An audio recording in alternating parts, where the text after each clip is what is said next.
The invitation came in gold foil lettering, so bright it caught the morning sun like a mirror.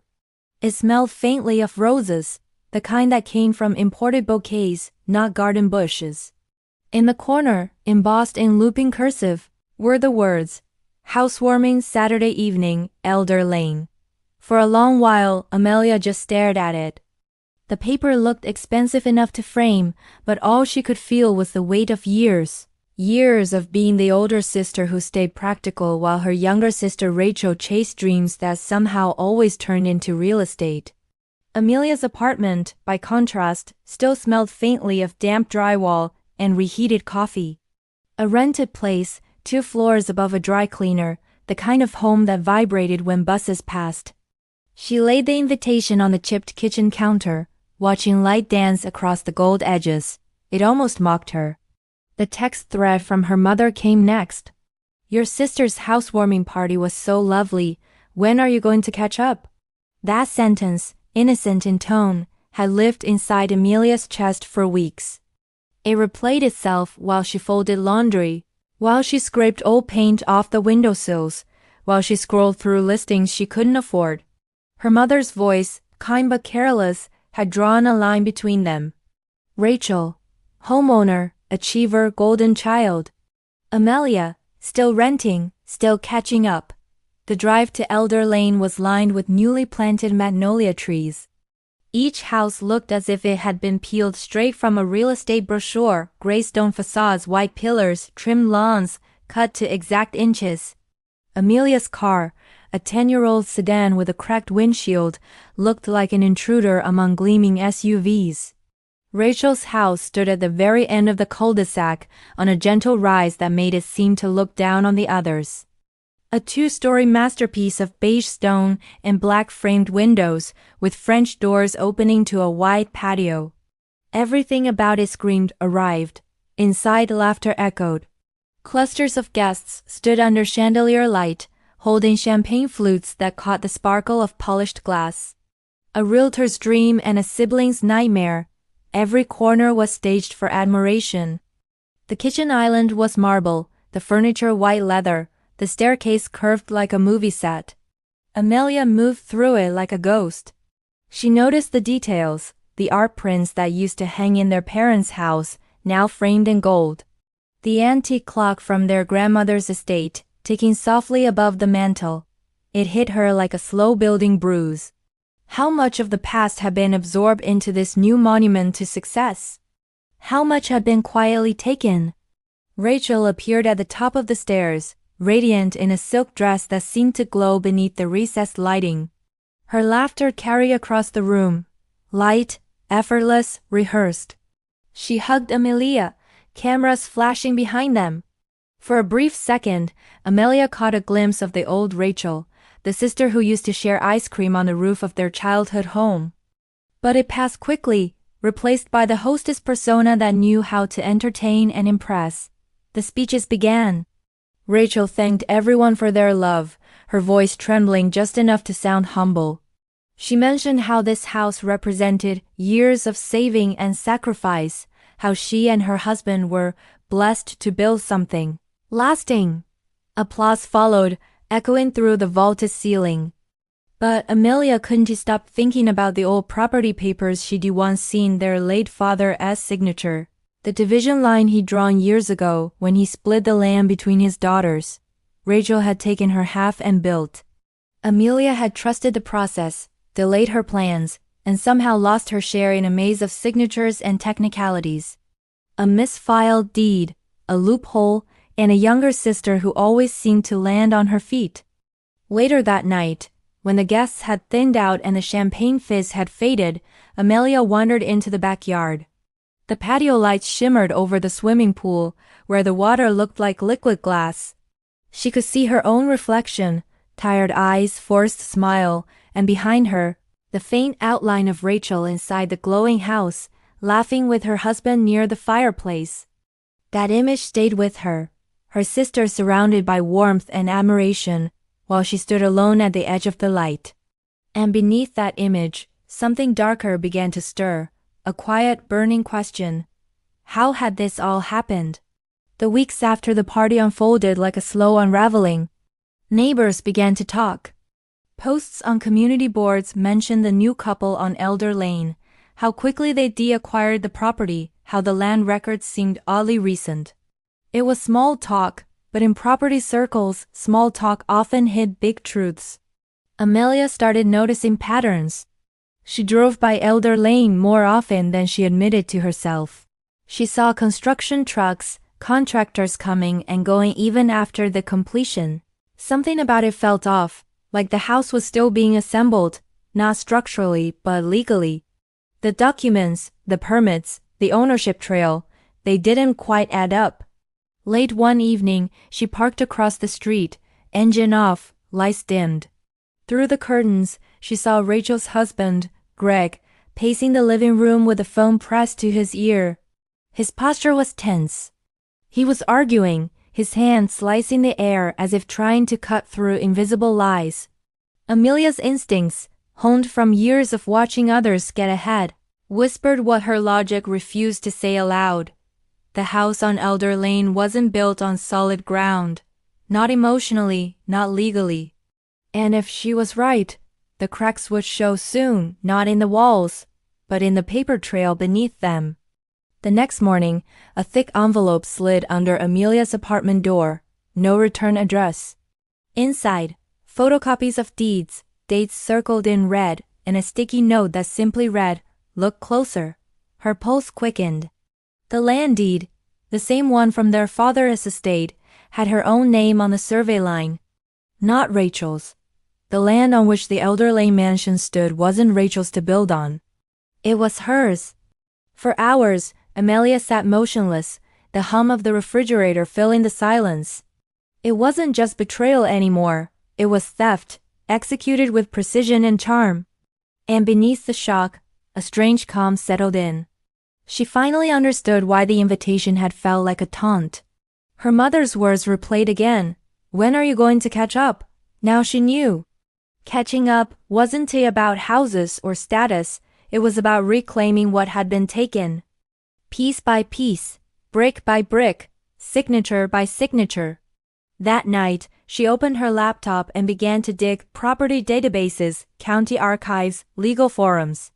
Every page was a breadcrumb.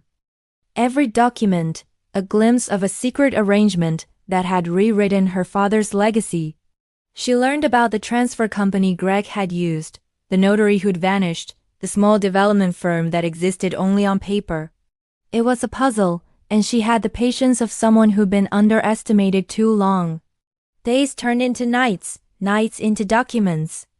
Coffee cups multiplied around her desk, papers layered like sediment. She highlighted dates, cross-referenced signatures, drew timelines on the walls with red marker. Somewhere between exhaustion and obsession, she began to see the pattern.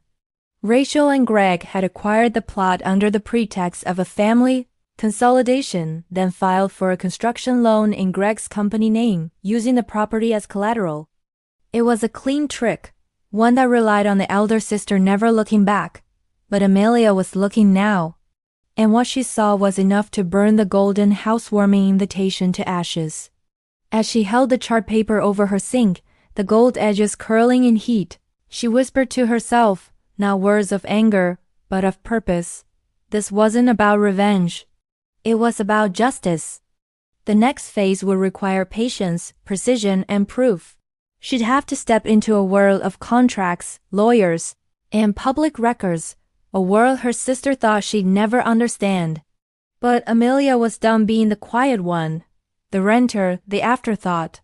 If Rachel had built her empire on someone else's foundation, Amelia would make sure everyone saw the cracks. Outside, the city lights flickered like scattered coins. Somewhere in that shimmering sprawl was Elder Lane, and beneath it, buried under signatures and lies, was Amelia's inheritance waiting to be unearthed. The first step was simple: find the insider who had sent her the envelope. The handwriting was careful but rushed, the postmark from within the same city. Someone close, someone watching. Someone who knew more than they should. And so, the woman who'd once been left behind began her quiet pursuit. A pursuit that would unravel a neighborhood, topple reputations, and expose just how fragile success could be. Because in communities like Elder Lane, appearances were everything until they weren't, and when the truth finally surfaced, it was stained more than just family names. The night closed in around her apartment, thick with the hum of distant traffic. Amelia looked out through the rain-streaked window toward the dark horizon where Elder Lane slept in luxury. The invitation's ashes cooled in the sink, gray dust against porcelain. She wasn't jealous anymore. She was ready. The city was quiet that morning, the kind of quiet that hums just before a storm. Amelia's apartment smelled of cold coffee and ink. The envelope still lay open on her desk, its contents spread like the aftermath of a crime scene. Every line, every date, every signature had been dissected, studied, and connected. But one question remained. Who sent it? She started with the postmark. It came from a small district office near the courthouse, the same area where property filings were processed. If someone wanted to stay anonymous but leave a trail of truth, that's where they start. The sender wasn't random. They were precise, and that precision meant danger. Amelia pulled on her coat and stepped into the gray morning. The streets glistened with last night's rain, puddles reflecting fragments of light from passing cars. Her old sedan coughed to life, the engine's sound cutting through the silence. The radio stayed off, her thoughts were loud enough. At the county records office, fluorescent lights buzzed overhead. Rows of metal cabinets stood like sentinels, guarding decades of secrets. Behind the counter, clerks shuffled papers with mechanical rhythm, barely glancing at the people who came and went. Amelia approached one of them, a woman with tired eyes and a name tag that read, Janice. Amelia asked for copies of property transfers within the last 5 years involving the Elder Lane development. Janice didn't ask why. She simply pointed to a terminal at the end of the hall and muttered, Public access. The database loaded slowly, the cursor blinking as if impatient. Amelia typed in the parcel number from the envelope's documents. In seconds, the screen filled with a list of transactions, transfers, liens, amendments. There it was, transfer of deed, consolidation agreement. The buyer, Gregory Whitmore, acting on behalf of Whitmore Development Group. The seller, Rachel Lane, via family consent authorization. Family consent authorization. The phrase stabbed at her.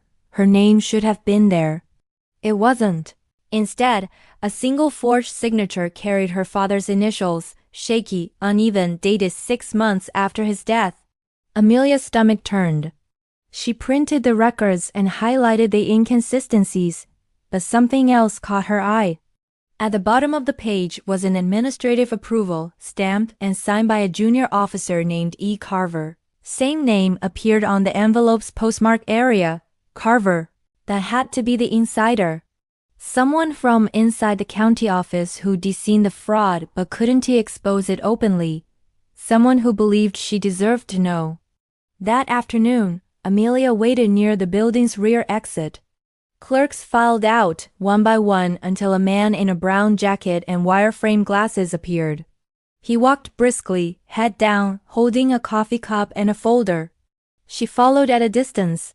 He turned into a small cafe 2 blocks down. Inside, steam fogged the windows, and the smell of roasted beans filled the air. Amelia took a seat near the door, pretending to scroll through her phone.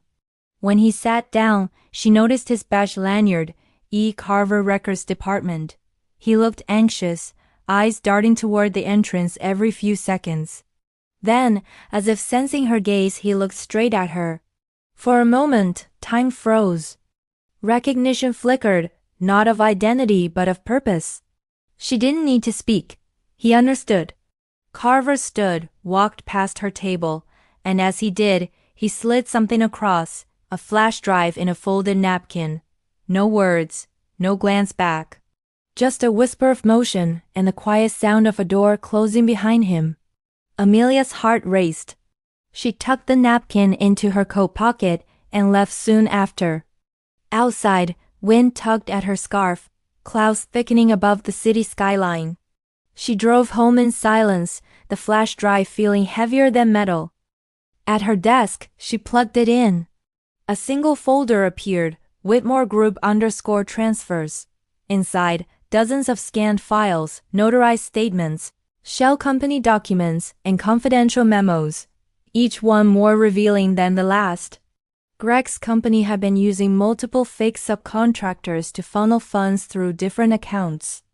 Invoices for landscaping and consulting, mask payments to undisclosed entities, one of which bore Rachel's maiden initials. The house wasn't just built with stolen land. It was financed through laundering, disguised as construction costs. Amelia's chest tightened as the truth unfolded. Every corner of that house, every polished tile and chandelier, was a monument to deceit. Rachel had built her luxury on sand. And soon the tide would come in, but exposure required timing. If she moved too fast, they'd erase evidence. If she waited too long, they'd secure everything legally. She needed leverage, a way to hold their secrets until she was ready to strike. The next morning, she printed copies of the most damning files and stored them in a sealed envelope.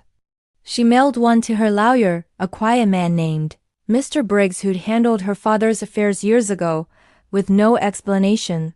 Just a note. Hold until further notice. Frequently on social media, charity events, brunches, fundraisers.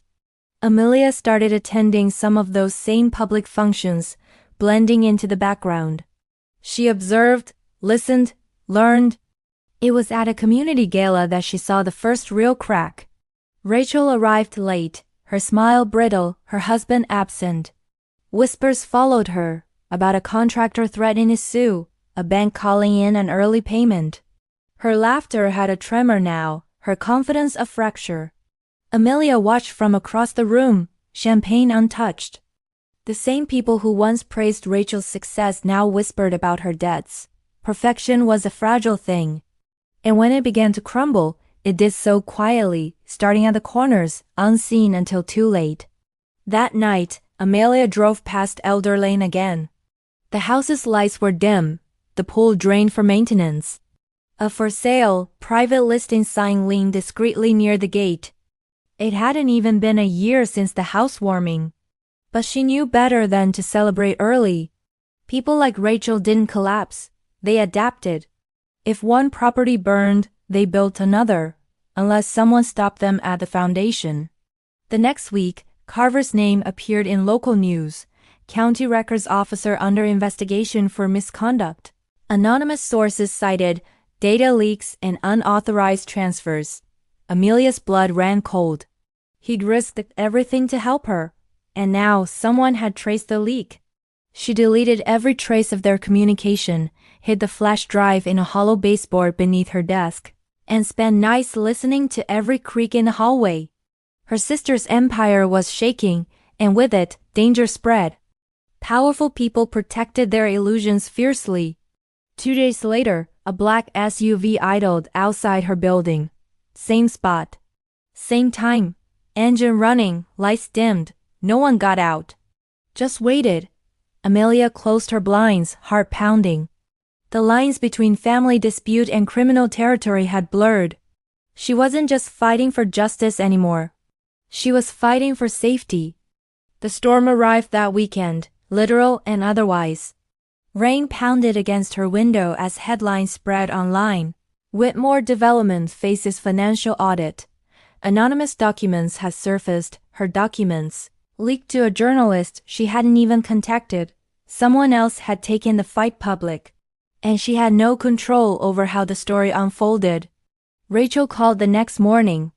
The number flashed across Amelia's phone, but she didn't answer.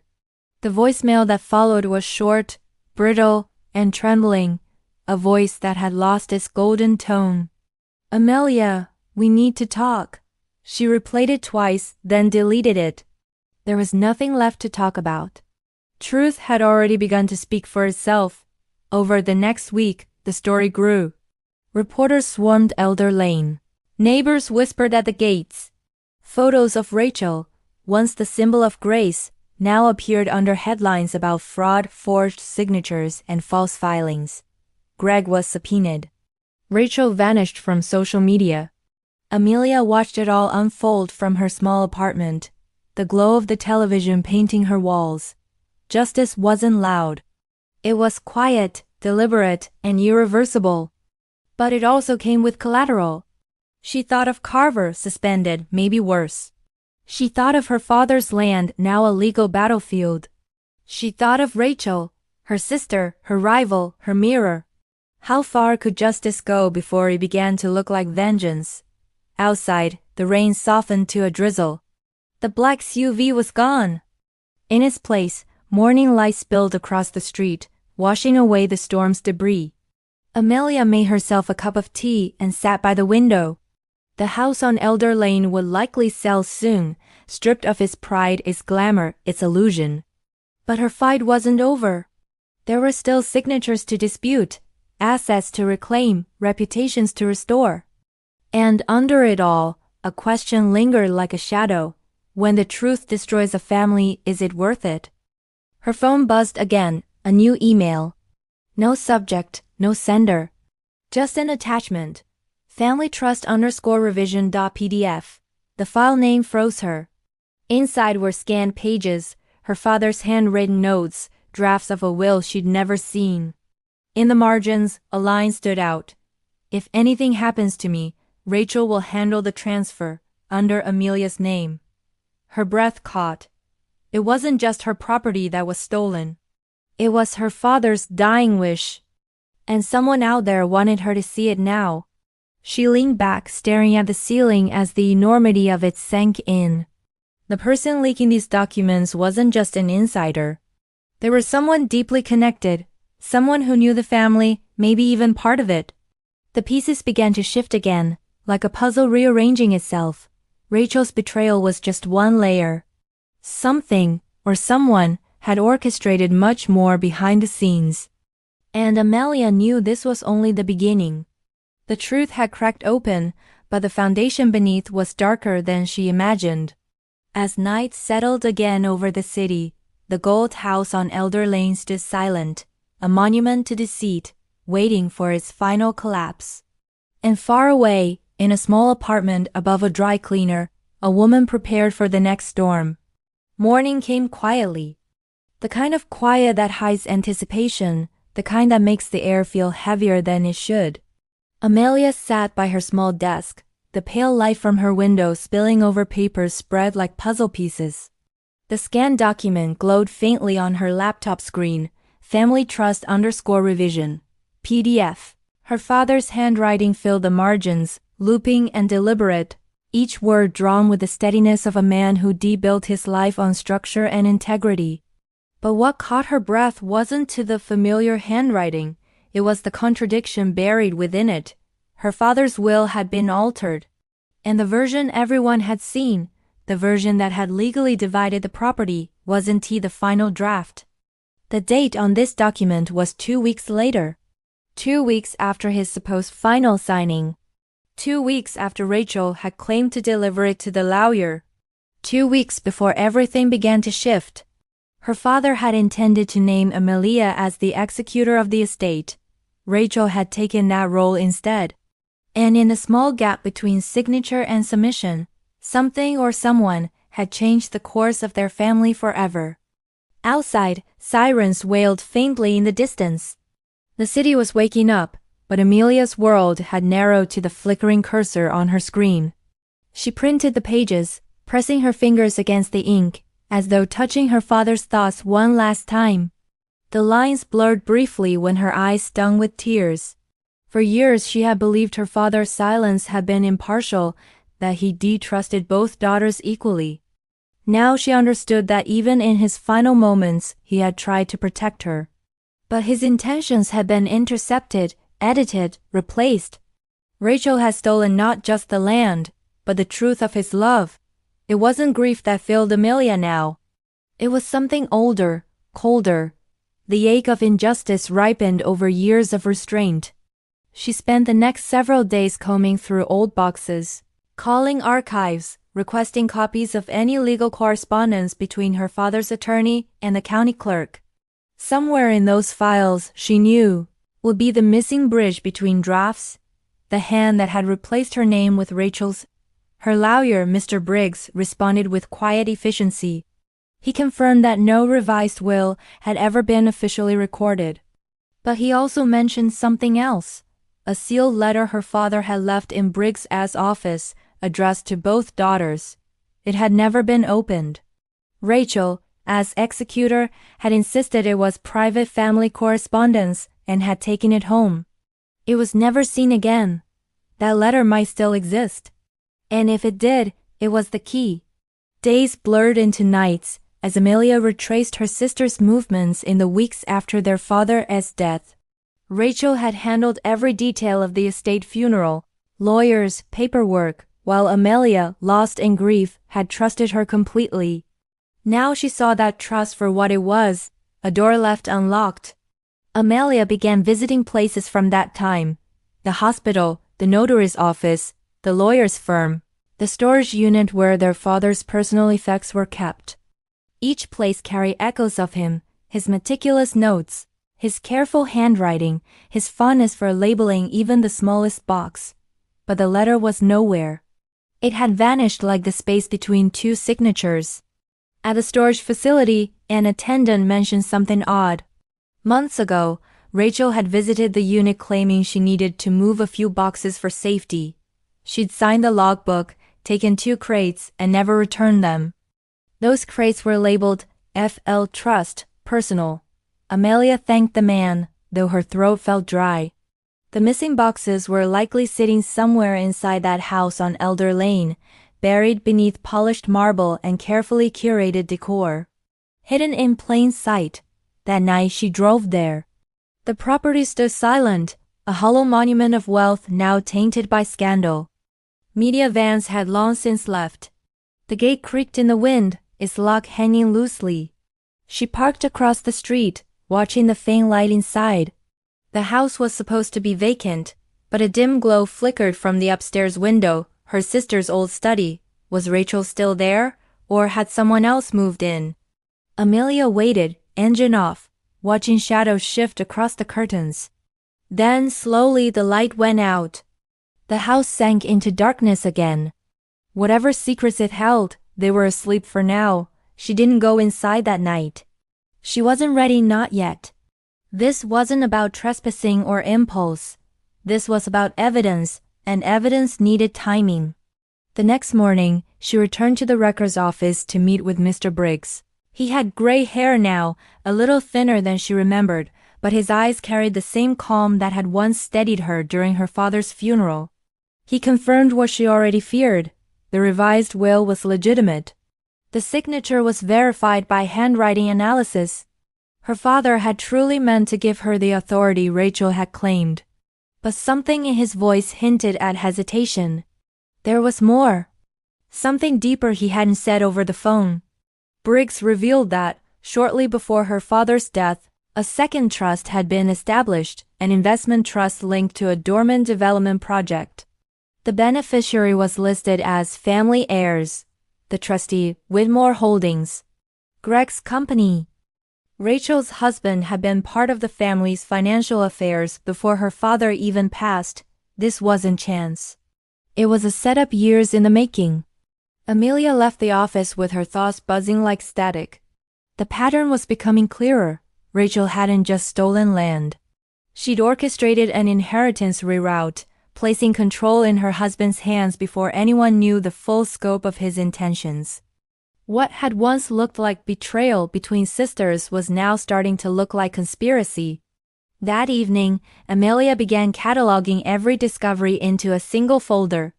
She labeled it the foundation, because that's what it was, the base of everything, the truth under the facade. And when the time came, she would present it not with fury, but with precision. Meanwhile, Rachel's life unraveled publicly. Headlines screamed of investigations, unpaid contractors, frozen accounts.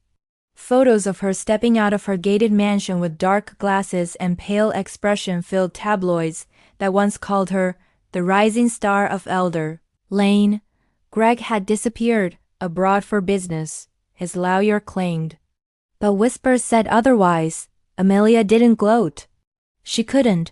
Each time she saw Rachel's face on the screen, she remembered their childhood, two sisters building dollhouses in the attic, arguing over which one got to design the garden.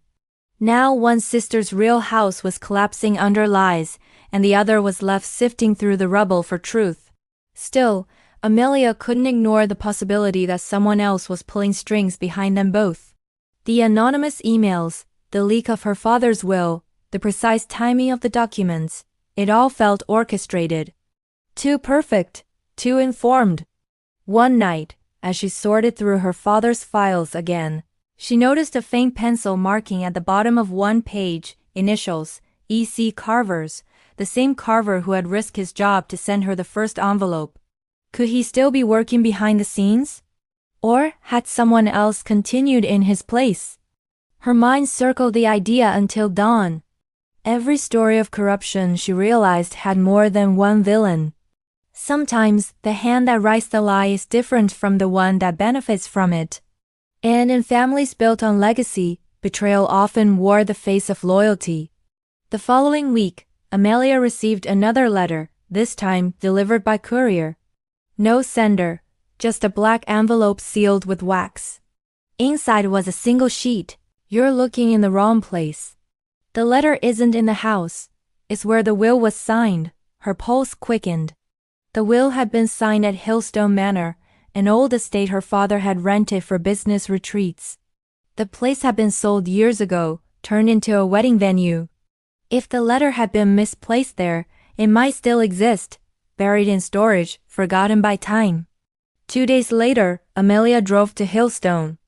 The estate sat on the outskirts of town, surrounded by tall oaks and white fences. The caretaker, an elderly man, recognized her father's name immediately. "Yes," he said softly. "I remember him, a good man. Always said a house wasn't just walls, it was legacy." Amelia nodded, throat tight.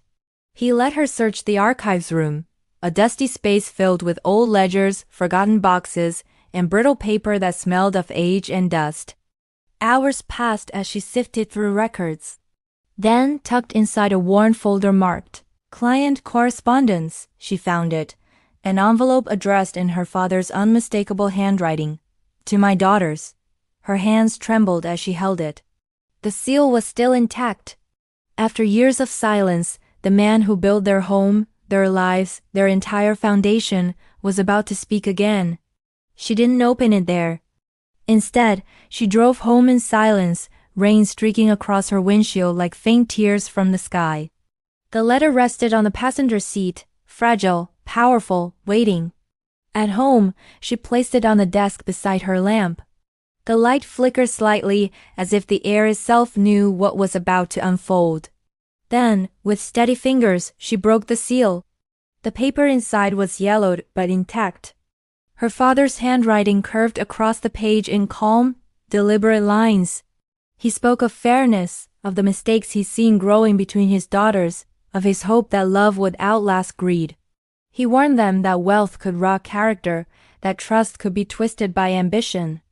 And at the end, one line stood alone. "To the daughter who honors truth, may this legacy be yours to rebuild." No names. Just the sentence. But Amelia didn't need names. The truth was self-evident. She folded the letter gently, placed it back into its envelope, and leaned back in her chair. Outside, the night deepened, and thunder rolled faintly in the distance. Somewhere out there, her sister was losing everything, not by Amelia's hand, but by her own choices. And somewhere beyond that, someone else was still moving pieces. Someone who wanted this truth to surface exactly when it did. Because in stories like these, revelations didn't just happen, they were timed. And the timing, Amelia now realized, was never accidental. By the time dawn broke, the letter had been read a dozen times. Its words replayed in Amelia's head like a haunting melody, calm, deliberate, and too purposeful to ignore. To the daughter who honors truth, may this legacy be yours to rebuild. That single line carried more weight than all the deeds and documents combined. It was not a gift. It was a charge, a responsibility handed down through the ashes of betrayal. But Amelia couldn't shake the thought that someone had guided her toward it. The anonymous emails, the perfectly timed leaks, the letter's sudden appearance after years in hiding. None of it felt random. Someone was orchestrating her awakening, and whoever they were, they knew every corner of her father's estate. The next morning, Amelia returned to the archives at Hillstone Manor to sign the visitor log. As she flipped through the pages, something caught her eye, a familiar signature 2 weeks before her visit. D. Harland. The name stirred a faint memory. Her father's old business partner. David Harland had co-founded Harland & Lewis Realty with her father decades ago, a development firm that built several suburban communities, including the one that housed Elder Lane. When her father's health began to fail, Harland had quietly disappeared from the picture, selling off shares and retreating into semi-retirement. Rachel had mentioned once that Greg handled the final transition between Harland and their father's assets.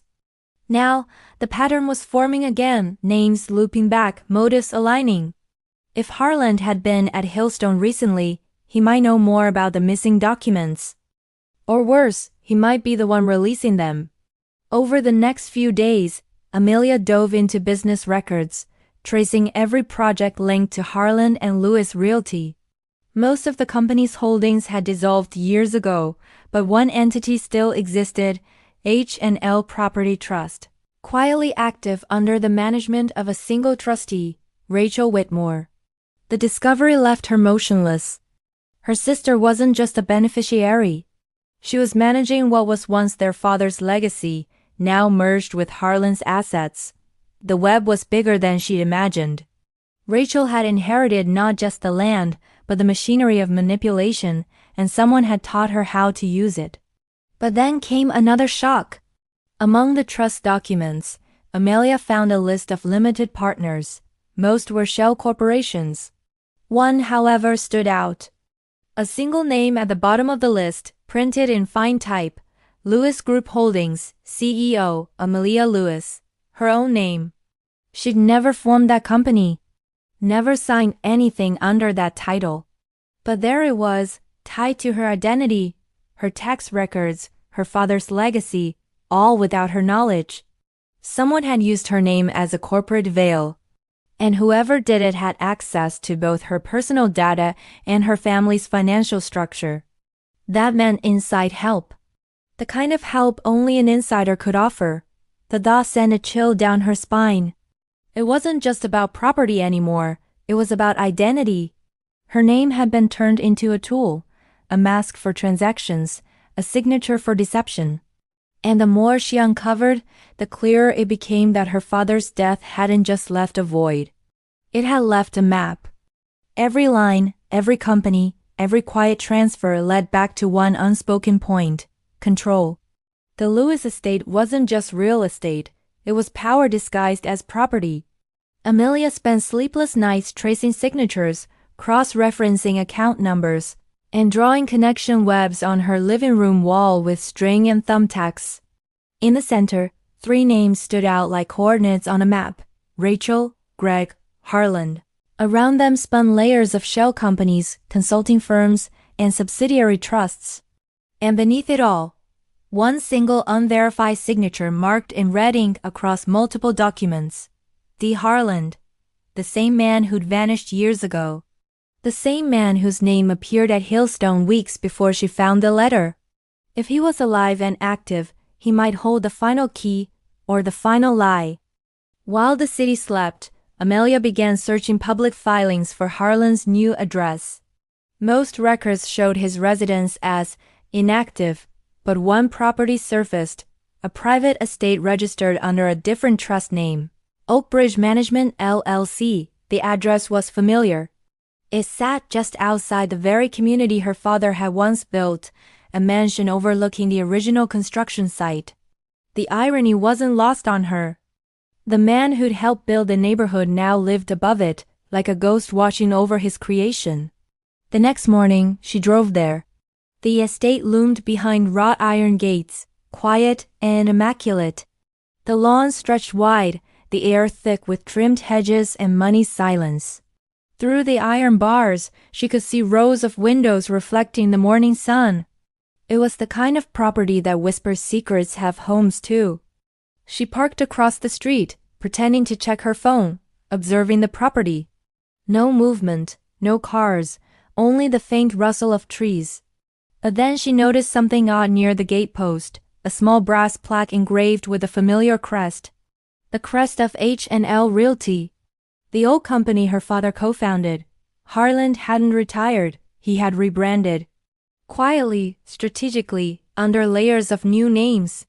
That night, Amelia compiled everything into a new folder titled The Third Signature.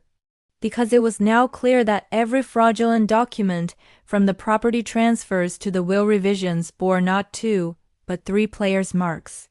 Her sister may have been the face, her brother-in-law the financier, but Harland was the architect. The man behind the curtain. And if that was true, then all her revelations so far were only the surface of a deeper rot, one that stretched back decades into her father's partnerships. She started researching old lawsuits, looking for patterns in development disputes and zoning controversies.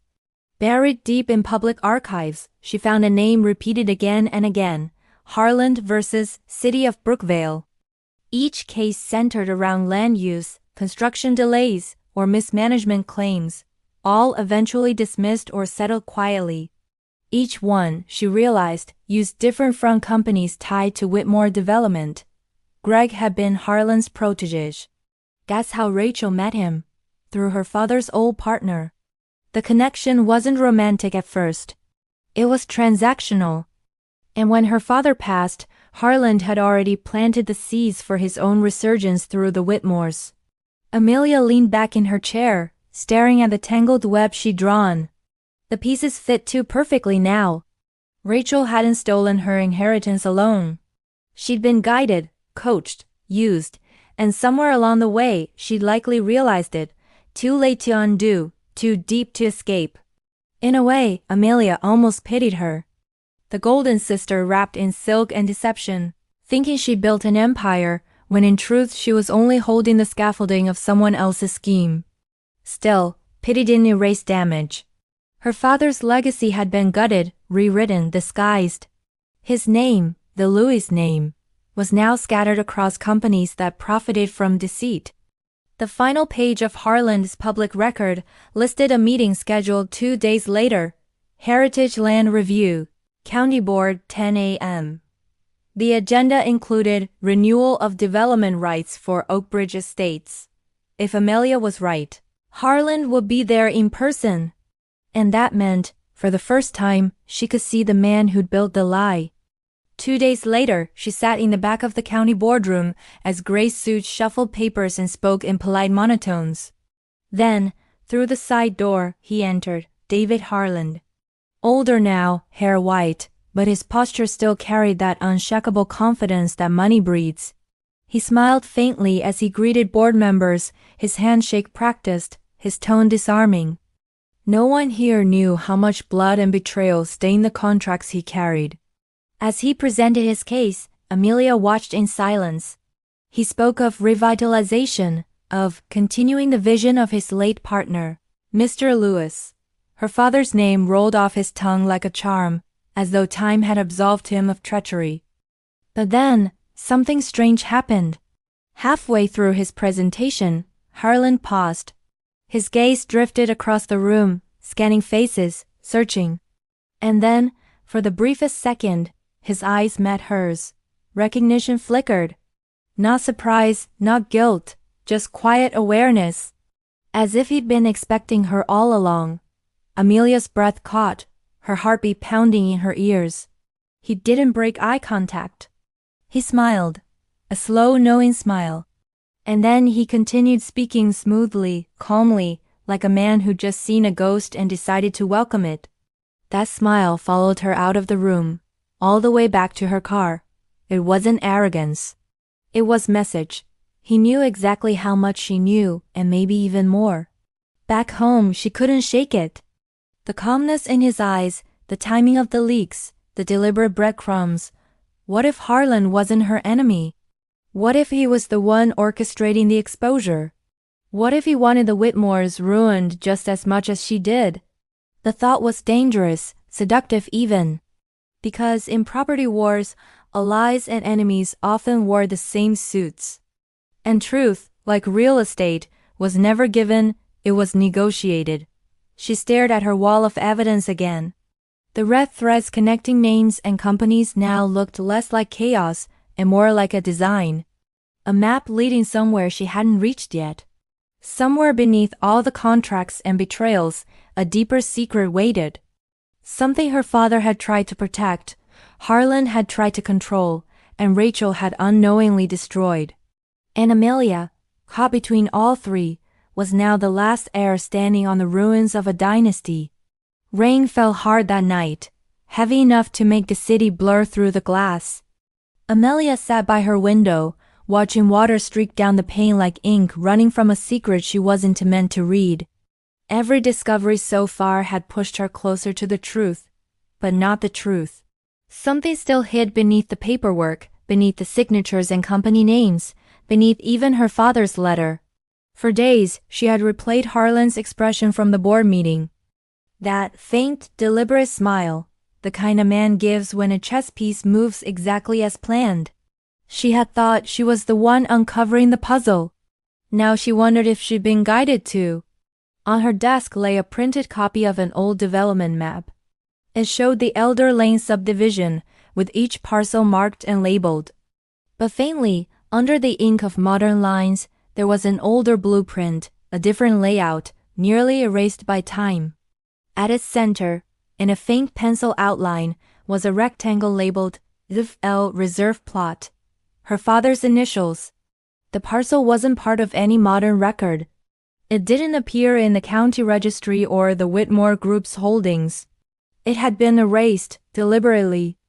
And yet the land still existed, right under the property Rachel had built her mansion on. The thought pulsed like electricity through her. Her father hadn't just built a neighborhood. He'd hidden something inside it. That night, Amelia began tracing old construction permits, zoning revisions, and inspection notes from the early days of Harlan and Lewis Realty. She found discrepancies, parcels labeled as drainage easements that led nowhere, excavation orders for temporary basements that were never filled. And always, the coordinates circled back to one place, the foundation of Rachel's house. The next morning, Amelia returned to the site. Elder Lane stood silent, stripped of his pride. The mansion looked like a monument that had outlived its own glory, for sale, empty, waiting. The gate lock was gone, likely removed by the agents managing the foreclosure. She stepped through, her shoes crunching over damp gravel. Inside, the house felt hollow. Dust had settled over marble, mirrors reflected nothing but gray daylight. She moved carefully, each step echoing through corridors that once hosted laughter and envy. Every corner felt staged, artificial, until she reached the basement door. The key was still in the lock. She turned it slowly. The door creaked open, and a wave of cold air spilled out. The lights flickered once, then steadied, revealing a concrete room lined with metal shelves. Boxes stood stacked in neat rows, labeled, dated, sealed. She scanned the labels. Construction records 2015, permit renewals, Lewis Archive. One box stood apart, older with edges frayed from age. Across its top, faded ink spelled a single word, Reserve. Inside were blueprints, geological surveys, and photographs. One photo caught her attention, a shot of her father standing beside Harlan near the same patch of ground where the mansion now stood. Behind them, the earth was open, dug deep, with concrete slabs descending like steps. On the back of the photo, a handwritten note read, Vault completed. Access sealed. Her breath hitched. There was something buried beneath this house. Not metaphorically, physically. Amelia examined the blueprints. A narrow access shaft, disguised as part of the drainage system, led from the basement wall to an underground vault, roughly 20 feet below ground level. No entry markers appeared on modern plans. The structure didn't exist, at least not officially. Her father had hidden something under Elder Lane, and Harlan knew it. That night, Amelia didn't sleep. She spread the blueprints across her living room floor, tracing every line. The vault's construction date matched the year her father's company had dissolved, the same year Rachel met Greg. It wasn't coincidence. It was continuity. Her father had tried to protect something when his health began to fail, and the people closest to him had turned it into currency. She thought back to her father's final months, his sudden decision to settle all outstanding matters, his insistence that Rachel handle paperwork, his quiet look when he told Amelia, "Not everything I leave will be visible." At the time she thought it was philosophy. Now, she knew it was instruction. The next day, Amelia hired a private structural inspector under her company's name, the fake Lewis Group Holdings someone had created. If her identity had been used to access documents, she could use it to reopen them. She filed a request for foundation safety evaluation on the Elder Lane property. Within 48 hours, she had authorization to enter. The house smelled of damp cement and memory. With gloved hands, she traced the basement wall until her fingertips brushed an uneven edge, a square outline, faintly visible under a layer of plaster, a hidden hatch. The vault's entrance. She chipped away at the plaster until metal gleamed beneath, a recessed panel with a circular handle. It took effort to pry it open, the metal groaning like something alive. Cold air rushed out, carrying the stale scent of sealed years. A narrow passage descended into darkness. She followed it carefully, flashlight trembling in her hand. The air grew colder, heavier, the walls narrowing until she reached a small chamber lined with stone. At its center stood a steel box, waist-high, bolted to the floor. The words engraved on its surface were faint but legible. F.L. Estate Trust, confidential. She hesitated before opening it. When she finally did, the hinges screamed softly, as though protesting the intrusion.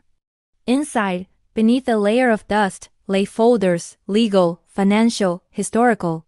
Each one stamped with seals of H&L Realty, County Development Board, Whitmore Finance. The vault was a grave of secrets. One folder contained notarized affidavits, showing that her father and Harlan had co-owned vast undeclared parcels across multiple districts, properties purchased under aliases, designed to secure leverage during rezoning disputes. Another contained letters, correspondence between her father and government officials about irregularities in Harlan's financial conduct. And finally, at the very bottom, a sealed envelope marked, "To be released upon my death, F.L." Inside was a statement of ownership, a document transferring controlling interest of all H&L assets to Amelia Lewis, the original deed. Unfiled, unsigned by witnesses, but valid under personal trust law. Her father had hidden his true will beneath the very foundation Rachel had stolen. He had buried his legacy in concrete, literally. Tears welled in Amelia's eyes as she held the paper under the beam of her flashlight. It was all here, the proof of everything. Her sister's fraud, Greg's manipulation, Harlan's corruption. And yet, as she read further, her triumph began to fade. Because in one corner of the document, printed faintly in small text, was a clause she hadn't expected. In the event of my death, should Mr. Harlan survive, he shall serve as co-trustee to protect the assets from misuse until my heir demonstrates readiness. Her hands trembled. Harlan wasn't just an antagonist, he was her father's chosen safeguard. The man she'd seen as the architect of deception might have been protecting her all along, in his own ruthless way. But if that were true, why had he let Rachel and Greg destroy so much? Why had he allowed her to suffer in silence? Then she realized he hadn't to stop them because he wanted her to see the truth herself. The emails, the envelope, the letter at Hillstone, all of it had been his doing. He had orchestrated her journey. Every revelation, every confrontation had been his test. The foundation wasn't just physical. It was symbolic. Her father and Harlan had buried the truth so deep that only the one who cared enough to dig for it would find it. And she had. Back above ground, dawn was breaking again. The house looked different now, less like a monument to envy, more like a confession. Every window reflected the pale light of morning like open eyes. Amelia locked the basement behind her and left through the same gate she had once entered with bitterness. Now, she carried the weight of legacy, not resentment. But as she drove away, a thought gnawed at her. If Harlan had truly been protecting the legacy, what would he do now that she'd uncovered it? Because protection and control often walked the same path until one of them demanded ownership. That evening, as she organized the documents, a new email arrived. No subject. No sender, just one sentence. You've done well. Now, come see what you've inherited. Attached was an address, the Oakbridge Estate. Harlan's home. The Oakbridge Estate stood like a monument to old money and unspoken sins. Iron gates stretched wide to let her car pass, the gravel drive curving through manicured gardens where even the trees seemed sculpted into obedience. The morning light broke through thin fog, touching the edges of the marble fountain at the center, a pair of stone lions frozen mid-roar. It was the kind of house that didn't just keep secrets. It kept them well fed. Amelia's hands gripped the steering wheel as she pulled up to the entrance. The email had been short, cryptic, commanding, a summons without a signature. But she didn't need one. She knew exactly who had written it. The man who had shaped her family's fortune and perhaps its ruin. David Harlan. The front doors were open when she arrived, as if the house itself had been expecting her. Inside, sunlight filtered through high windows, painting the marble floors with gold and shadow. The air smelled faintly of cedar and paper, the scent of archives, of time preserved. Portraits lined the hallway, her father beside Harlan in black and white, smiling over blueprints that would later build their empire. The deeper she walked, the quieter it became, until even her footsteps felt intrusive. Every inch of this place spoke of precision, order that bordered on obsession. And at the end of the hall, an office door stood ajar. The room beyond looked like a vault disguised as elegance. Mahogany shelves lined the walls, filled not with books but with ledgers and sealed binders. The desk, carved from oak, faced a wide window overlooking the very lands her father and Harlan once developed. In the center of that desk lay a folder labeled in embossed letters, Lewis Trust. Amelia approached slowly. The folder wasn't locked, wasn't hidden. It was placed there deliberately, waiting for her. Inside were documents she recognized, the will, the trust deeds, and the vault records she had just unearthed. Each page bore her father's name and Harlan's countersignature. But among them lay one new document she had never seen, a memorandum dated just 2 months before her father's death. It was titled Contingency Transfer. The text was brief, but the meaning hit her like a hammer. In the event of incapacitation, full authority of the Lewis Trust and associated holdings shall be provisionally transferred to David Harlan until successor demonstrates capability and ethical stewardship. Her father hadn't just made Harlan co-trustee. He had made him judge, jury, and gatekeeper of her inheritance. And Harlan, meticulous as ever, had been testing her ever since. She turned to the next page, a handwritten note in her father's knee script. If she ever reaches this point, she will understand why. That single line hollowed her chest. It wasn't paranoia. It wasn't control. It was design. Her father had built his empire like a labyrinth, one only his true heir could navigate. And Harlan had been the keeper of its gates. For years, she had blamed Rachel Gregg and the greed that corrupted them. But beneath their betrayal was a structure of manipulation much older, crafted by men who believed control was the only form of protection. And now, those same men were gone, one by death, the other by legacy, leaving her standing alone at the center of their design. A sudden realization struck her. The vault she'd found wasn't unique. The blueprints she had studied, the map of Elder Lane, they hinted at other reserves. Hidden vaults buried under properties across the district, each containing fragments of her father's empire. An entire subterranean network of assets recorded nowhere, existing only through possession and silence. Her inheritance wasn't a single deed, it was an invisible kingdom. The weight of it pressed down on her. Every street her father had built, every property her sister had flaunted, every home that carried the Lewis mark, it all led back to her now. She had become the silent owner of a legacy that had been stolen, buried, and resurrected through her persistence. But with that ownership came something colder, isolation. Because the same system that had tested her now demanded she continue it. Power, her father had once said, was safest in hands that feared it, and she did. She feared what she could now control, and what she might have to destroy to keep it pure. Outside, clouds gathered over the horizon. The estate's silence grew thicker, the air heavy with memory. For a brief moment, Amelia could almost hear her father's voice, the echo of advice she had ignored as a teenager, the tone of certainty that had always both comforted and confined her. He had built cities, but he had never learned how to build peace. Now she understood why. As she scanned the final pages of the memorandum, another name appeared at the bottom, written in clean, deliberate print. Executor confirmation, Rachel Whitmore, pending. Her sister. Even after everything, Rachel had been listed as the fallback trustee if Amelia refused to claim her role. Harland had prepared for both outcomes, faith and failure. A flicker of lightning illuminated the room, casting the portraits into stark relief. Her father's face looked almost alive in the sudden light, the smile sharp, knowing. Beneath it, Harland's expression, calm, unreadable, seemed to watch her back. That night, Amelia returned home with the documents in her bag and a storm in her chest. Thunder rolled above the city, and rain returned, washing over the streets like a cleansing ritual. But inside her apartment, the air was still, heavy with decision.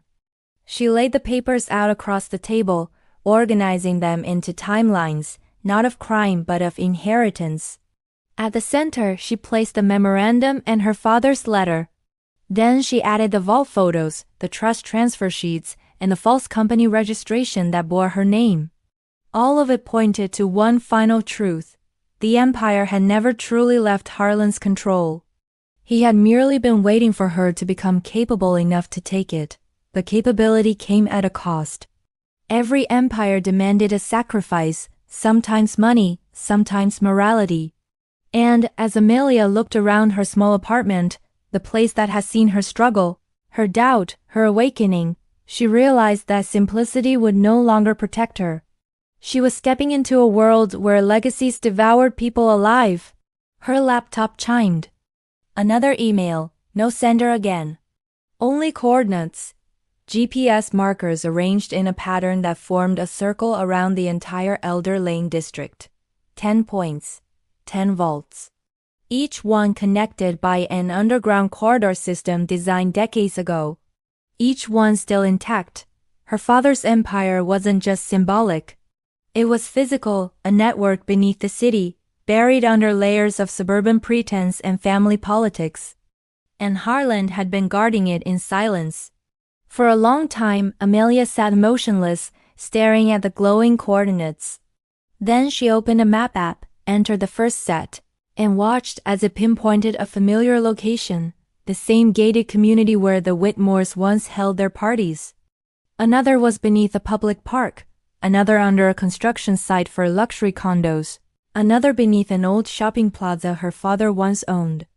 Everywhere she looked, her family's name lingered beneath the surface of modern development, like hidden roots feeding a visible tree.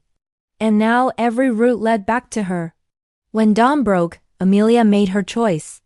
She packed her files, sealed the letter in a protective sleeve, and left her apartment for the last time. The elevator ride down felt longer than it should have, a descent not just through floors, but through phases of life. From obscurity to inheritance, from grievance to power. Outside, the city looked the same, but she didn't. The skyline that once felt distant now seemed built upon her shadow.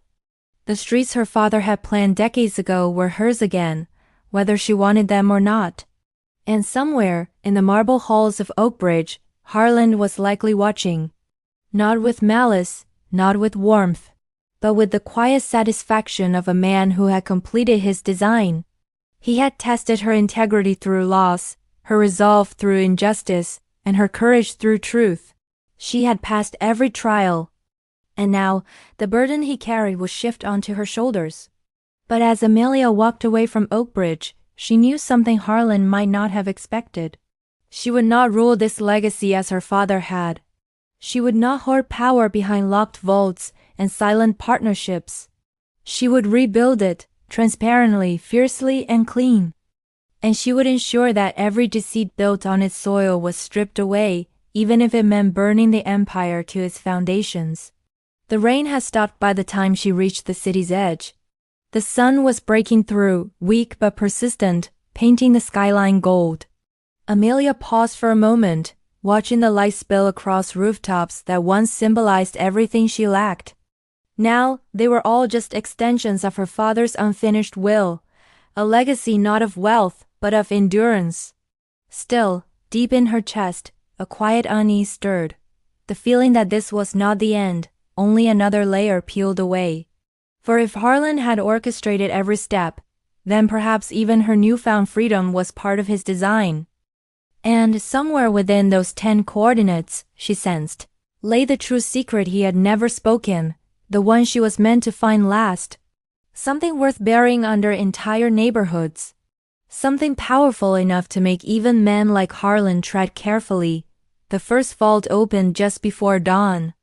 The city was still half asleep, the streets wet with the memory of last night's rain.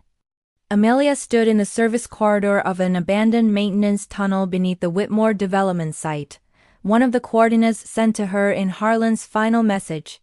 Dust fell like slow snow when she turned the valve. The metal hatch groaned, its hinges resisting time itself. When it finally gave way, a breath of cold, stale air escaped from the darkness below, a whisper from the past. Her flashlight beam cut through the gloom, landing on walls reinforced with steel and concrete. The floor, dry and unbroken, led into a small chamber filled with locked cabinets. Each cabinet was marked with a seal, H&L Private Holdings. Not a single one was labeled by property name. Instead, they bore numbers to 1 through 10. 10 vaults. 10 chapters of an empire buried beneath the feet of ordinary citizens. The one she stood in now, Vault 1, contained ledgers and coded files dating back more than 2 decades. She pulled open the drawers carefully, each revealing thick envelopes wrapped in aging string. Most contained contracts, political donations, land zoning favors, unrecorded transfers between the Lewis Trust and city officials. Each transaction connected a line of influence that had shaped the city's growth. Her father hadn't merely built communities. He had built control. Entire council decisions, road expansions, even school district boundaries had been influenced by his unseen network. He had turned development into governance, shaping how people lived, voted, and prospered without ever holding office. At the bottom of one drawer, Amelia found a ledger titled Beneficiary Disbursements. The list shocked her.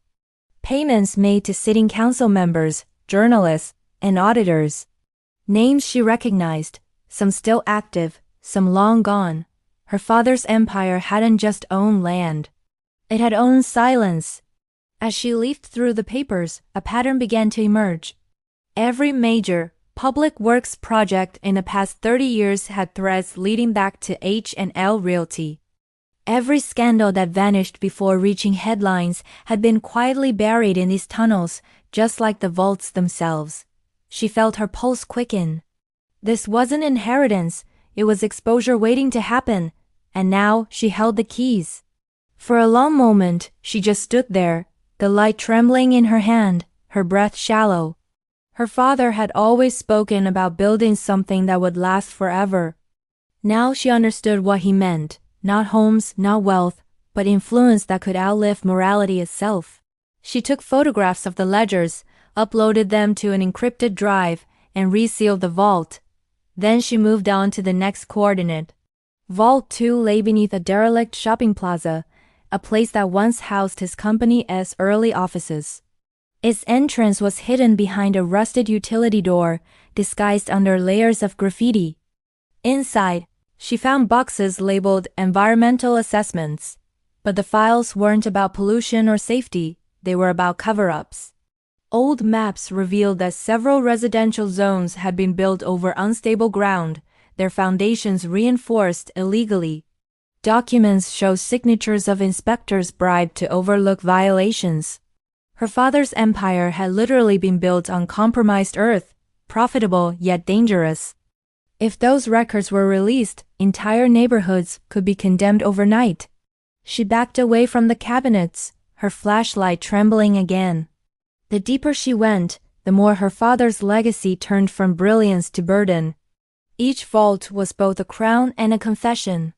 Vault 3, under an unused park, contained recordings, old cassette tapes labeled with initials and dates. She played one. The voice was her father's.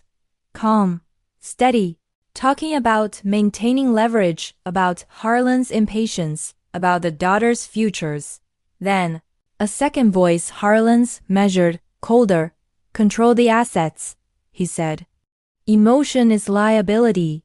Their partnership had always been more than business. It had been a philosophy, one that turned human emotion into risk and property into strategy. Every step she had taken toward justice had been predicted by the very system she now uncovered. And that realization chilled her more than any vault could. By the time she reached Vault 4, fatigue began to creep into her bones. The tunnels seemed endless, the air thick with age. She felt the weight of history pressing on her chest, thousands of decisions made by two men who thought they could sculpt destiny like concrete. And yet, among their calculations, there was always that trace of sentiment. Her father's will to protect her, Harlan's design to test her, Rachel's ambition to inherit something she couldn't understand. When Amelia opened Vault 4, she found something that stopped her completely. A safe. Inside, jewelry, handwritten notes, personal effects, her mother's necklace. Letters written in her father's hand but addressed to no one.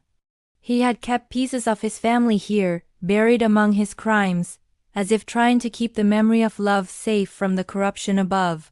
One letter caught her attention. It wasn't folded neatly like the others. It was torn, smudged with fingerprints. The date was recent, written weeks before his death. It reads simply, "If the vaults are ever opened, the balance must be restored. What we built was never meant to survive unchecked." Amelia sat on the cold floor, the flashlight flickering against concrete. Her father's words echoed like an oath. He had known what he was leaving behind, not just wealth, but a system too powerful for any one person to control. He had hoped that when she found it, she would dismantle it, not inherit it. That realization shifted something inside her. She wasn't meant to rule this empire. She was meant to end it. When she resurfaced hours later, the morning light felt almost too bright. Cars passed by unaware that beneath their tires lay the bones of a city built on manipulation. Amelia sat on the curb, exhausted, her mind racing. Each vault she opened revealed not fortune, but confession, layers of compromise written in the language of real estate and power. She began documenting everything. Each discovery went into encrypted storage, each photograph time-stamped and backed up to multiple locations. But she kept the originals, the ledgers, the letters, the tapes, locked in her car trunk. She wasn't ready to release them yet. Not until she understood the full picture. The coordinates pointed to 6 more vaults. Each promised new revelations, new dangers. But something in her gut told her she wasn't the only one following this trail. Too many things had aligned too precisely. Too many doors had been left unlocked. And then came the proof. When she returned home that evening, her apartment door was slightly ajar. Inside, nothing was stolen, but everything was moved. Her documents, once spread neatly across the table, had been rearranged into a single pile. On top of it lay a card embossed with a gold crest, Oakbridge Management, Harlan's company, no message. No threats. Just confirmation that he still held control, not over her, but over the situation itself. He knew what she had found. And for now, he was letting her continue. That realization settled like frost in her chest. This wasn't a race against him. It was a test that hadn't ended. Maybe it never would. That night, Amelia couldn't sleep. She sat by the window, watching the city glow in the distance, thinking of how her father and Harland must have looked at that skyline, not as citizens, but as architects of power. And now she too could see what they saw. A city built not on stone, but on influence. Every tower a monument to negotiation, every home a part of a machine. But unlike them, she didn't feel pride.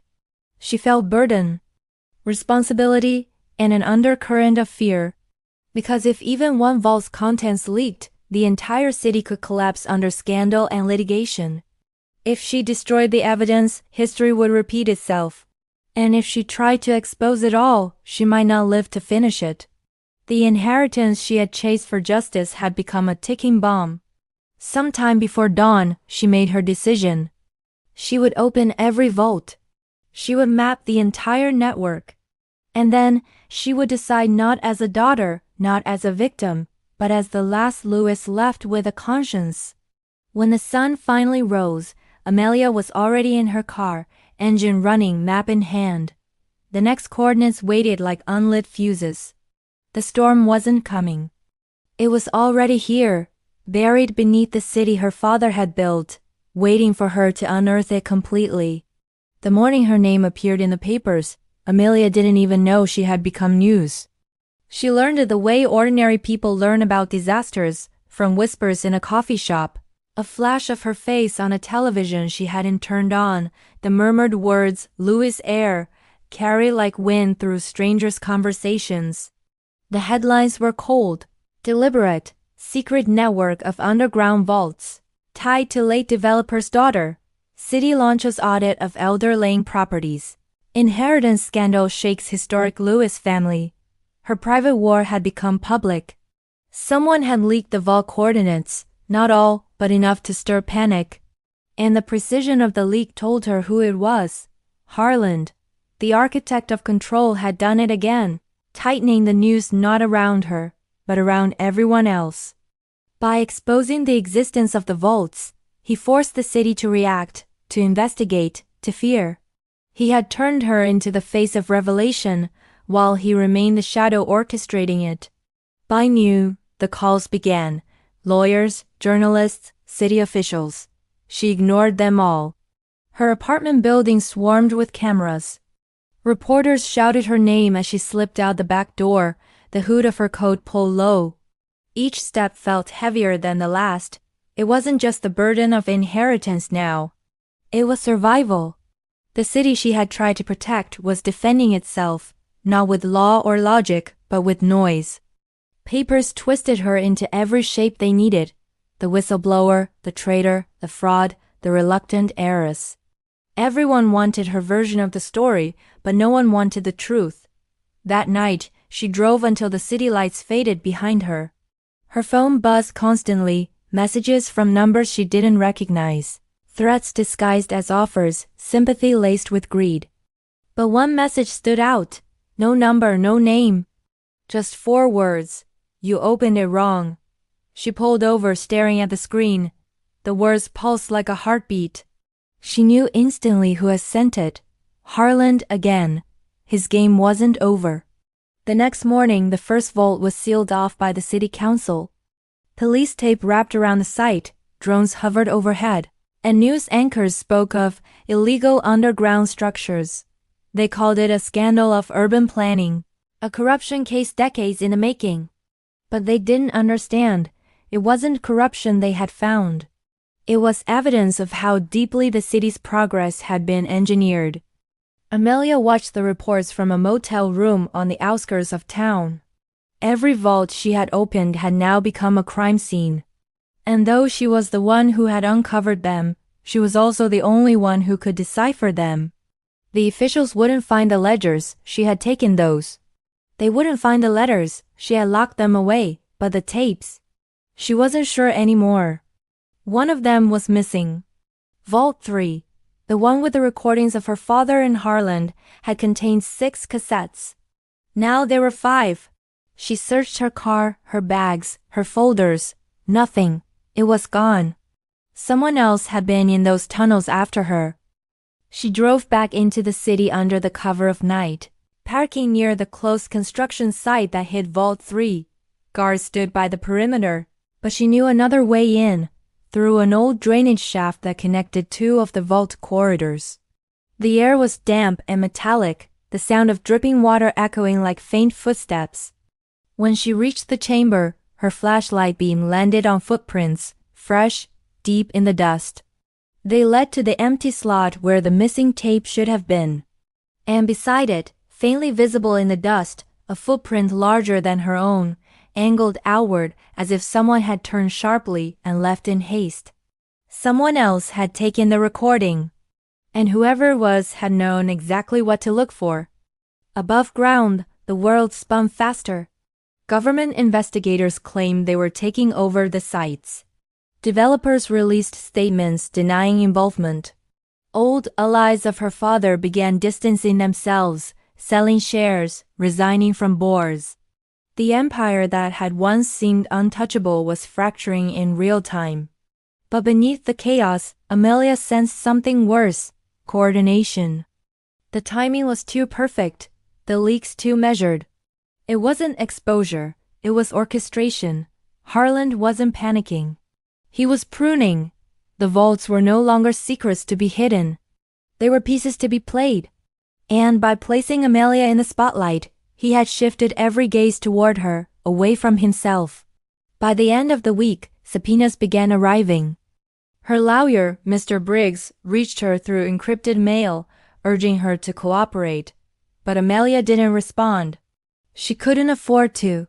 She wasn't ready to show her hand, not while Harland was still moving pieces behind the scenes. Instead, she focused on the next coordinates, vaults 8, 9, and 10, the last 3.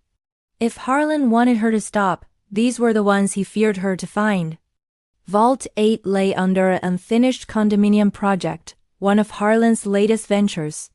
Its entrance was still intact, hidden behind a concrete panel in the foundation. Inside, the air was drier, newer.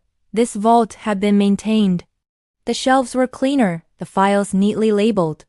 And at the center, under a single overhead light, stood a metal table. On it, a black case marked Municipal Portfolio Restricted. Inside the case, Amelia found documents linking Harland's firm to offshore trusts, shell companies, and hidden accounts that traced billions of dollars in diverted infrastructure funds. Road projects, housing subsidies, school budgets, all rerouted, laundered, and buried under layers of corporate aliases. Harland hadn't just survived the collapse of her father's empire. He had inherited its methods and scaled them beyond imagination. This was the secret her father had wanted her to see and perhaps destroy, because this wasn't just family corruption. It was civic, institutional. It was the skeleton of the city itself.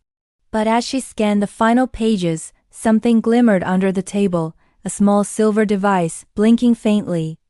A motion sensor. The vault was under surveillance. Someone was watching. She turned off her flashlight and stood completely still, heart pounding. From the corner of her eye, a red beam cut through the darkness, a camera lens. She stepped back into shadow, realizing the entire chamber was wired. Whoever was recording didn't need to break in. They already owned the feed. She left quietly, closing the hatch behind her, and drove through the night without stopping. The rain returned, heavy, relentless, turning roads into rivers of reflection. Every headlight she passed felt like a threat, every silhouette like a watcher. By dawn, she reached the coastline, the last coordinate, the edge of the network. Vault 10 sat beneath an abandoned lighthouse, one of her father's earliest acquisitions. The cliffs were sharp, the wind cutting through her coat as she descended the narrow path. Each step felt like walking toward the heart of the storm. The hatch was rusted, half buried in soil and salt. It took her hours to pry it open. Inside, there was no electricity, no order. just the faint scent of ocean and old steel. Her flashlight caught something unusual on the wall, writing scratched into the metal, uneven but deliberate. Not everything needs to be saved. Below it, a key hung on a nail, attached to a tag marked Vault Master VFL, her father's initials. The final key. She understood now. The network of vaults hadn't just been built to hide secrets, it had been built to end them. A system of truth buried deep enough to protect itself until someone worthy or desperate unearthed it. And she had. As the waves crashed against the cliffs above, Amelia sat on the cold metal floor, the key turning slowly in her fingers. For years she had wanted justice. Now she held something far more dangerous, the power to rewrite her family's history, and perhaps the city's, but power, she'd learned, never changed its nature. It only changed its owner, and in her hands even truth felt heavy. She closed the vault behind her and stepped into the rising wind. The lighthouse loomed above like a sentinel, its glass eye shattered long ago. The horizon glowed faintly with morning light, but the sky was bruised, gray and gold at once. Her phone vibrated. One final message. No name, no number. Just 2 words this time. It's time. The city was burning, not in flames, but in revelation. News feeds looped footage of sealed vaults, midnight police raids, and frantic press conferences. Developers denied. Politicians resigned. And through it all, the name Lewis echoed like an accusation from every screen. Amelia watched from a rooftop overlooking the skyline her father had built. What had once been a view of pride now shimmered under smoke and searchlights. Helicopters circled above, cameras scanning rooftops, voices rising through static. The city was unraveling, one blueprint, one contract, one truth at a time. She had stayed quiet for weeks, hidden among the very ruins of her inheritance. The documents she'd uncovered now pulsed through the media ecosystem, anonymous leaks, insider tips, financial records too intricate to deny. She hadn't released them herself. She didn't need to. Harlan had done it. It was his final act of control, a demolition disguised as confession. By revealing the system, he erased it. By erasing it, he preserved himself. The chaos would bury every connection deeper than the vaults ever had, but Amelia wasn't done, not yet. There was still one piece left, one final truth she hadn't seen. And it lay with the man who had orchestrated everything from the beginning. Harlan. She found him where the city began, at the Oakbridge estate, the place where she had first opened his folder, and realized her father's empire wasn't dead, just sleeping. Now the gates hung open, swaying in the wind. The guards were gone. The windows were dark. Oakbridge had become a mausoleum for power. The front door stood unlocked, as if the house itself knew this would be the end. The air inside was colder than before, still, heavy, thick with silence. She walked through the hallways lined with fading portraits, the smell of dust and cedar filling her lungs. Every step echoed through emptiness, each one carrying her deeper into the heart of the labyrinth her father and Harlan had built together. The study door was open. Inside, the desk was bare except for a single envelope placed in the center. Across it, in bold handwriting, for Amelia. She paused. There was no sign of him, no sound, no movement. Just that envelope, waiting like a trap or a confession. When she opened it, she found a single sheet of paper.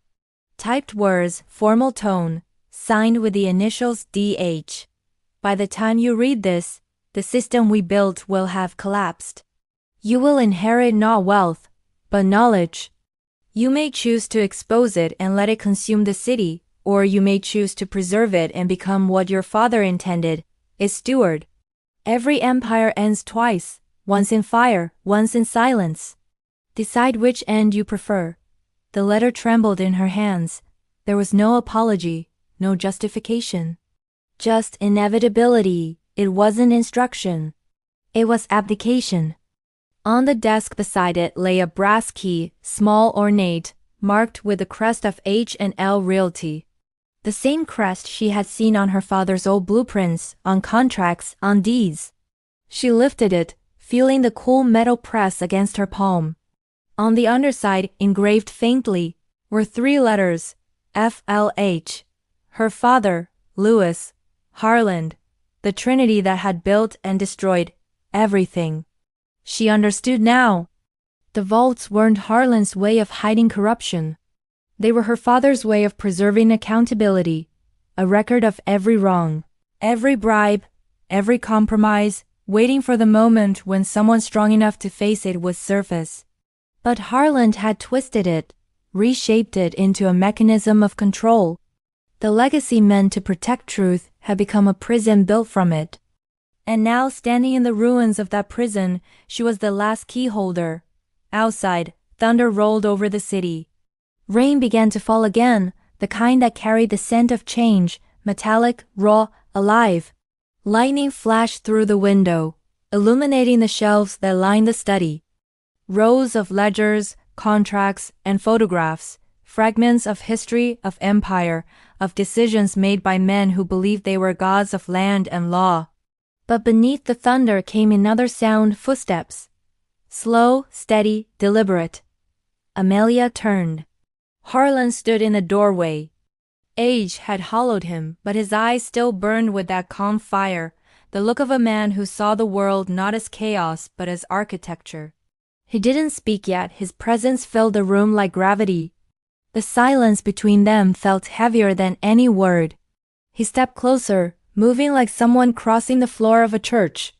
Every inch of him radiated finality, a man who had built too much, seen too far, and now stood ready to be erased by his own creation. His expression was unreadable. Neither triumph nor regret, just understanding. Amelia held the letter out toward him, the words shaking in her hand. He didn't take it. He simply looked at it, then at her, and nodded.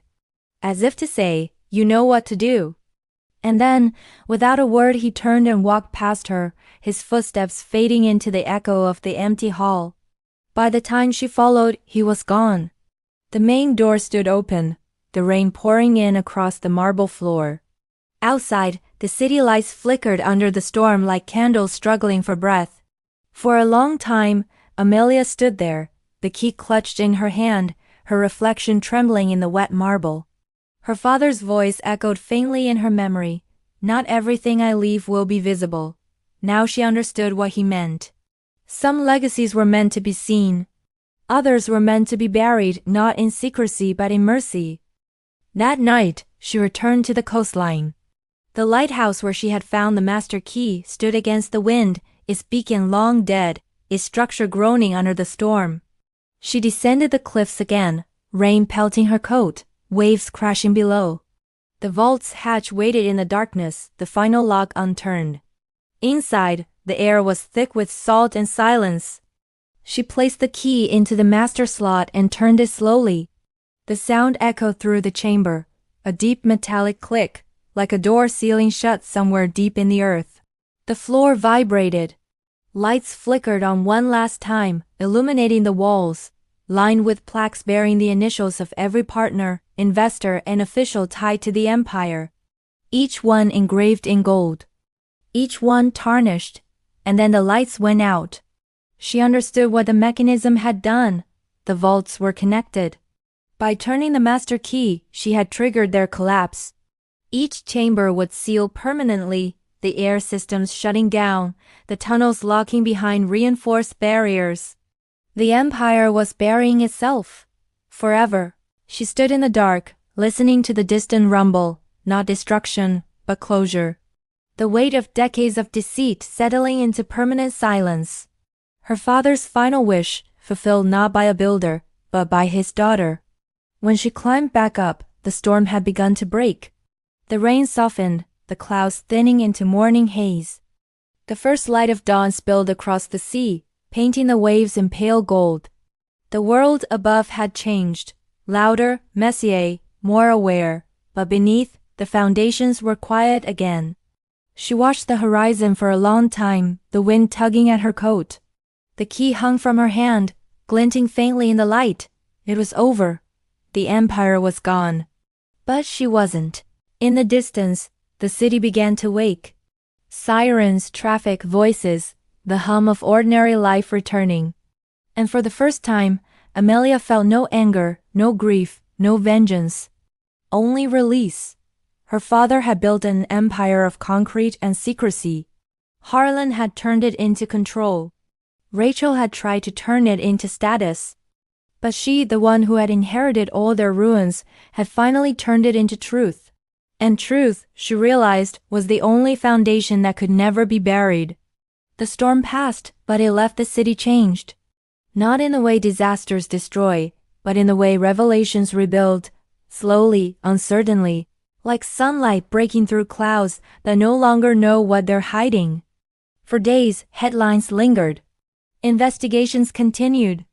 Developers blamed accountants, accountants blamed politicians, and politicians blamed the dead.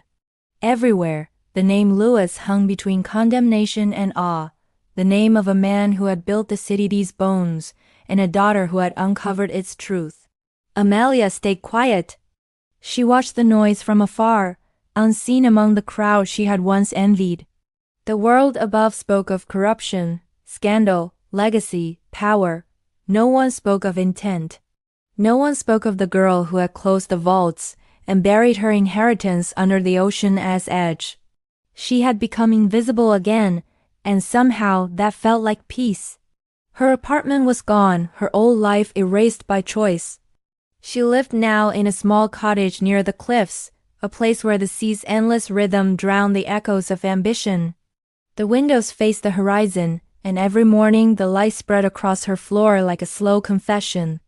There were no ledgers here, no contracts, no reminders of control, only the sound of waves and wind and a heart learning to rest. Sometimes she dreamed of the vaults, their cold corridors, their humming silence, the smell of dust and iron. She dreamed of her father's voice speaking in the dark, not as a builder or a strategist, but as a man who had loved his daughters too fiercely to trust the world with them. He had buried the city's sins to protect them from the people it served. And in doing so, he had created a curse disguised as an inheritance. Amelia understood that now. She had inherited not wealth, but consequence.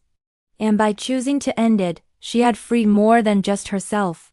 One afternoon, as she walked along the cliffs, she saw the city skyline in the distance, the glass towers gleaming faintly in the sun. They looked different from here, smaller, almost fragile. She wondered if anyone in those buildings knew what lay beneath them. The sealed tunnels, the buried ledgers, the gold plaques fading in darkness. Probably not, and that was fine. The truth didn't need witnesses. It only needed to stop repeating itself. Weeks turned into months. The investigations lost momentum, as they always did. The media found new scandals, new names, new fires to chase. Developers rebranded. New companies rose where the old ones had fallen. The city, resilient as ever, learned to live with what it couldn't erase. And yet, small changes began to ripple quietly. Laws were rewritten. Transparency councils formed. Public projects were reviewed, and for the first time people asked who benefited from what they built. It wasn't revolution. It was accountability, slow, imperfect, but real. The kind of change that didn't come from outrage, but from fatigue, the city's collective exhaustion with being owned. Sometimes, Amelia received letters, unsigned, unmarked, written in careful measured tones. People thanking her without saying her name. A city clerk who'd uncovered a buried zoning file. A young lawyer who'd found courage to question an inherited contract. An architect who vowed to build on open ground. She never replied, she didn't need to. Each letter was a reminder that the truth, once unearthed, didn't belong to her anymore. It belonged to everyone. Still, there were moments when the weight of silence pressed too hard. On those nights, she would take the brass key, the last relic of her father's world, from its box and hold it against her palm. It was cold, but not lifeless. A reminder that every empire, no matter how flawed, begins with someone trying to protect something good. And every fall, no matter how tragic, ends with someone brave enough to stop it. The sea winds grew colder as winter approached. The days shortened, the cliffs grew harsher, but Amelia stayed. She tended a small garden, wrote letters she never sent, read books she had never had time for. The quiet became her inheritance now. A life without control, a life without noise. A life earned through letting go. Sometimes she thought of Rachel. She had vanished after the scandal, her name buried under settlements and silence. Amelia didn't hate her anymore. She had learned that envy and greed came from the same wound, the need to be seen, to be chosen. They had both inherited the same absence, just in different ways. One tried to fill it with walls, the other with truth. Neither path was easy. Once, she dreamed of her father standing on the edge of Elder Lane, looking down at a field of half-built homes under the morning sun. He turned, smiled, and said nothing. But in that silence she heard everything he'd meant. I built to protect. You destroyed to free. Both of us loved the same thing, the idea that something could last. When she woke, the room was filled with soft light. The brass key glimmered faintly on her desk. For a long moment, she stared at it, then stood, walked to the cliff's edge, and opened her hand.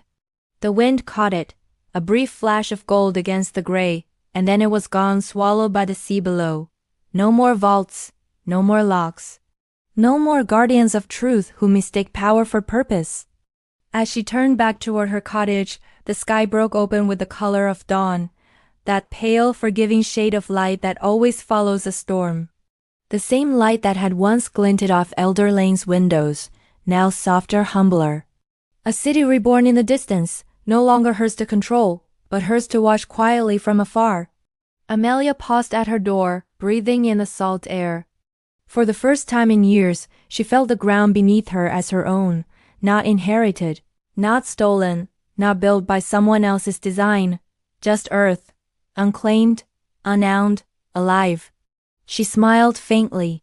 Empires end twice, Harlan had written, once in fire, once in silence. Her families had done both. But from its ashes and quiet, something new had emerged, not power, not legacy, but understanding. That everything built on control eventually collapses. But everything built on truth eventually grows. As the tide rolled in and the waves kissed the stones below, the world carried on, unaware that the most powerful empire in the city's history had ended not with explosions or trials, but with one woman choosing peace over permanence. And in that choice, the story closed. Not with justice, not with victory, but with stillness. The kind that lasts,